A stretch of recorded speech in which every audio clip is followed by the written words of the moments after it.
Hi guys, మా ఇంట్లో వరలక్ష్మీదేవి వ్రతం ఎలాగో ఏంటో ఎలా చేసుకోవాలి, ఏమేమి కావాలో కూడా చూపిస్తాను నాకు తెలిసినంత వరకు.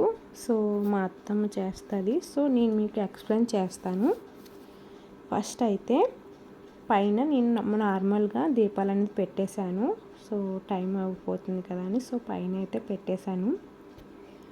ఇప్పుడైతే ఒక చిన్న పేట తీసుకొని పేటకి నిండుగా బొట్లు అనేది పెట్టుకోండి. పెట్టుకున్న తర్వాత పొటవు కూడా బొట్లు అనేది పెట్టేసుకోండి. నేరుగా పెట్టేయకుండా ఇలా కొంచెం బియ్యం వేసుకొని అలాగే ఆ బియ్యం మీద కాయిన్స్ రూపాయి అయితే రూపాయి, 2 రూపీస్ అయితే 2 రూపీస్, మీ ఇష్టం ఎంతైనా పెట్టుకోవచ్చు. కాయిన్ ప్లస్ పసుపు కుంకుమ అనేది పెట్టండి. పెట్టిన తర్వాత అప్పుడు ఫోటో అనేది దానిపైన పెట్టేయండి. ఇలాగా చూడండి, మా అత్తమ్మ పెడుతుంది కదా, సో అలాగా పెట్టండి.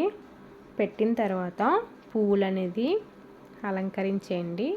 లక్ష్మీదేవికి కలువ పువ్వు అంటే చాలా ఇష్టం అండి. సో కలువ పువ్వు మాత్రం కంపల్సరీగా ఉండాలి. ఏది ఉన్నా లేకపోయినా కలువ పువ్వు మాత్రం లక్ష్మీదేవికి ఉండాల్సిందే.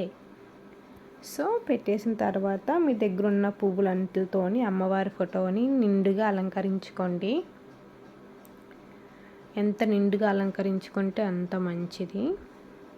మంచిదంటే చూడడానికి నీట్గా కనిపిస్తుంది కదా. ఎలాగో చేస్తున్నాం కదండి, చేసేది ఏదో కొంచెం మనసుకి నచ్చేలాగా చేసుకుంటే చాలా బెస్ట్ అని నా ఒపీనియన్. ఒకవేళ ఇందులో ఏమైనా మిస్టేక్స్ ఇంకా ఏమైనా పెట్టవలసినవి ఏమైనా ఉంటే ఖచ్చితంగా కామెంట్ అయితే చేయండి. ఏదో మాకు తెలిసినంత వరకు అయితే మేము చేసి చూపిస్తున్నాను. పువ్వులతో పెట్టేసిన తర్వాత ఇలా ఒక ఆకు వేసుకోండి, అరిటాకు వేసిన తర్వాత ఇలా ప్లేట్ తీసుకొని ప్లేట్లో బియ్యం అనేది నిండుగా వేసుకోండి. నిండుగా వేసిన తర్వాత ఇలా తమలపాకులతో డెకరేషన్ లాగా పెట్టుకోండి. రౌండ్గా పెట్టేయండి. అలాగే సెంటర్లో కూడా పెట్టుకోండి.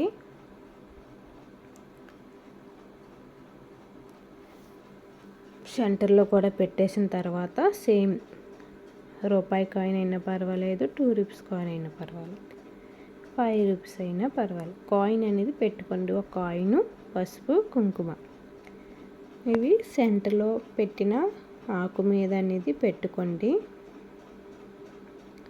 పెట్టుకున్న తర్వాత మీ దగ్గర ఇత్తడి చెంబు అయితే ఇత్తడి చెంబు, రాగి చెంబు అయితే రాగి చెంబు, అలాగే వెండిది అయితే వెండిది, ఇంకా బంగారం అయినా పర్వాలేదండి, మీ ఇష్టం అది. సో మేమైతే వెండిది ఎలాగో ఉంది కదని సో వెండి చెంబులు అయితే పెడుతున్నాము. కొంచెం వాటర్ తీసుకొని దానికి పసుపు కుంకుమతో బొట్లు అనేది పెట్టుకోండి. పెట్టుకున్న తర్వాత సెంటర్లో అనేది ఇలా పెట్టేయండి. ఇలా పెట్టేసిన తర్వాత అందులోని పసుపు కొంచెం వేయండి. చెంబులో పసుపు వేసిన తర్వాత ఒక ఫ్లవర్ కూడా వేసుకోండి. అలాగే మామిడాకులతో కింద అమ్మవారి పక్కన ఆ పక్క ఈ పక్క పెట్టుకోండి. ఇంకా ఎక్కువగా ఉంటే చుట్టూరా డెకరేషన్లో చేసుకున్నా పర్వాలేదు, మీ ఇష్టం. ఇంకొక చిన్న కొమ్మ తీసుకొని చెంబులో అనేది ఫ్లవర్ లాగా విడదీసి పెట్టుకోండి. పెట్టుకున్న తర్వాత ఇలా కవచం అనేది ఏర్పాటు చేసేసుకోండి. కవచం ఆల్మోస్ట్ అందరికీ తెలిసే ఉంటుంది. జాకెట్ ముక్క చుట్టేసుకొని కొబ్బరికాయ మీద పెట్టేస్తే కవచం అనేది రెడీ అయిపోతుంది. సో ఇప్పుడైతే బ్యాంగిల్స్ అయితే వేసేయండి. మేము రెడ్ ఆర్ గ్రీన్ తెచ్చామండి. చాలామంది ఓన్లీ గ్రీను లేదంటే రెడ్ ఇలా తెస్తారు. సో మేమైతే 2 కలిపి తెచ్చాము, రెడ్ ఆర్ గ్రీను. సో అమ్మవారి కవచానికి అయితే వేసేస్తున్నాము. ఇలా వేసేసిన తర్వాత చుట్టూ పువ్వులు అనేది పెట్టుకోండి. కవచం చుట్టూన పైనండి గాజుల పైన. సో ఇలాగా మీకు నచ్చితే పెట్టుకోండి, లేదంటే లేదు, ఇదేం పర్వాలేదు. కాకపోతే మా అత్తమ్మ బాగుంటుంది కదా అని పెడుతుంది. పెట్టేసిన తర్వాత మీ దగ్గర ఎక్కువ పువ్వులు ఉంటే ప్యాటు చుట్టూ కూడా ఇలా పేర్చుకోండి. అలాగే కవచం చుట్టూ కింద తమలపాకులు పెట్టాం కదండి, దాని మీద ఒక్కొక్క పువ్వు పెట్టుకెళ్ళిపోయినా మనకి నిండుగా కనిపిస్తుందండి. చూడడానికి కూడా బాగుంటుంది. వరలక్ష్మీదేవి పూజ అంటేనే లక్ష్మీదేవి కదండి. సో లక్ష్మీదేవిని లక్ష్మీదేవిలా అలంకరించాలి కదా మరి. సో అందుకని ఇలా పువ్వులతోనైతే అలంకరించేస్తున్నాము మేము. ఫైనలీ అయితే అమ్మవారికి ఏదో అలాగా మాకు నచ్చినట్టు మాకు తెలిసినట్టు అయితే అలంకరించేసాము. నెక్స్ట్ వచ్చేసి ఇలా కంకణాలు అనేది తీసుకోండి.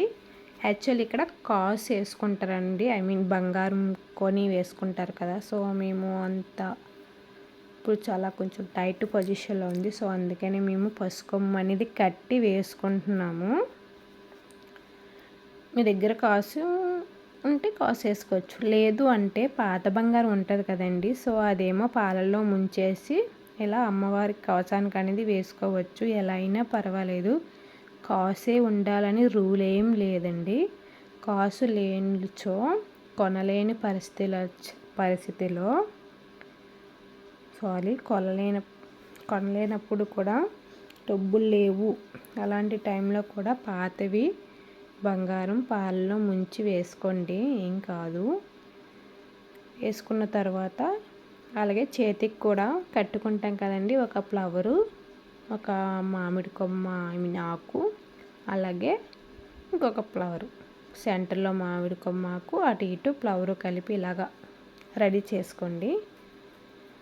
ఇప్పుడైతే దీపం అయితే పెట్టేస్తున్నాము.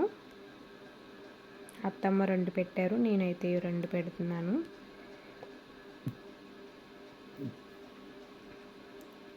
పెట్టేసిన తర్వాత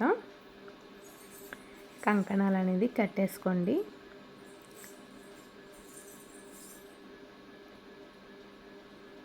చూడండి ఇలాగా. అలాగే ఇక్కడ అమ్మవారికి రెడీ చేసిన ప్రసాదాలన్నీ కూడా ఒకటిగా పెట్టేయండి. పెట్టేసిన తర్వాత ఇలాగా కంకణాలు అనేది కట్టేసుకోండి. మేమైతే పులిహోర, బూరెలు, దద్దోజనం, పరవన్నం, అది బియ్యము ఐ మీన్ పెసరపప్పు కలిపి వండేస్తారండి. సో అదొకటి, అది ఏమంటారో నాకు తెలీదు, పులక ఏదో అంటారంట. సో అదొకటి, ఇలా అన్నీ పెట్టామండి. సప్పడి గారెలు, అలాగే ఫ్రూట్స్, మీ దగ్గర ఎన్ని రకాల ఫ్రూట్స్ ఉంటే అన్ని రకాల ఫ్రూట్స్ అనేది పెట్టేయండి. అలాగే అమ్మవారికి అయితే ఫైనలీ పూజ కంప్లీట్ కావచ్చున్నదంతే, ఇంకా కంప్లీట్ కాలేదు. సో తాంబూలం అయితే ఇచ్చేసాము అమ్మవారికి, నేనొకటి అత్తయ్య ఒకటి. ఫైనలీ చీర అయితే పెట్టేస్తున్నాము, అమ్మవారికి చీర తీసాము. కాసు ఎలాగో కొనలేదు కదా, అట్లీస్ట్ చీర అయినా తీయాలి కదా. సో అందుకని చీర అయితే తీసాము. ఫైనలీ మొత్తం అయితే ఇలా అండి. హారతి కూడా ఇచ్చేస్తాము. ఫస్ట్ పైన ఇచ్చేసి తర్వాత వచ్చేసి కింద ఇచ్చేస్తున్నాము. ఇచ్చేసిన తర్వాత 5 మెంబర్స్కి ఎవరికైనా మీరు వాయినం అనేది ఇచ్చుకోండి. మేమైతే 5 మెంబర్స్కి ఇచ్చాము. ఫస్ట్ అయితే నా చిట్టి తల్లికి కూడా ఇచ్చేసింది మా అత్తమ్మ. ఫైనల్ అయితే ఇదండి, ఆల్మోస్ట్ డన్నే. వాయినం ఇచ్చేస్తే కంప్లీట్ అయిపోతుంది. చూసారా, నా చిట్టి తల్లికి వాయినం ఇచ్చేస్తాము. Thank you for watching.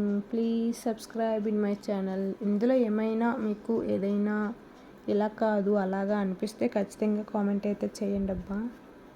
ఏదో నాకు తెలిసినట్టుగా మేమైతే చేసుకున్నాము.